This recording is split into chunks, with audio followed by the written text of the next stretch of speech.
আল্লাহু আকবার এই যে মসজিদে দিবে আজান, মুসলমানরা পড়বে নামাজ, তার এই মসজিদের সাথে লাগোয়া এই মন্দিরে বাজবে ঢাক, সনাতনীরা করবে পুজো। সম্প্রীতির যদি বাংলাদেশ দেখতে চান, এক ধর্মের প্রতি আরেক ধর্মের যদি শ্রদ্ধা দেখতে চান, এক ধর্মের প্রতি আরেক ধর্মের যদি ভালোবাসা দেখতে চান, তাহলে আপনারা চলে আসুন এই লালমনিরহাটে। লালমনিরহাটে আরো একটা ঐতিহ্য আছে। এই যে মাঠটা দেখতেছেন, এখানে যেমন এই যে এবার দুর্গাপূজার বিভিন্ন আয়োজনের কারণে এই মাঠটা যেমন ব্যবহার হবে, তেমনি আপনার এই মাঠেই কিন্তু আবার হয় জানাজা।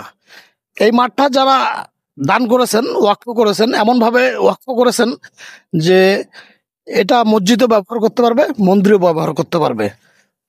এই একটা মাঠ, মসজিদ ও মন্দিরের এই সম্প্রীতিটা শুধু আমাদের লালমনিরহাটে। আপনাদের দাওয়াত থাকলো, আপনারা এই সম্প্রীতির লালমনিরহাট দেখতে আসবেন এই দুর্গাপূজার সময়।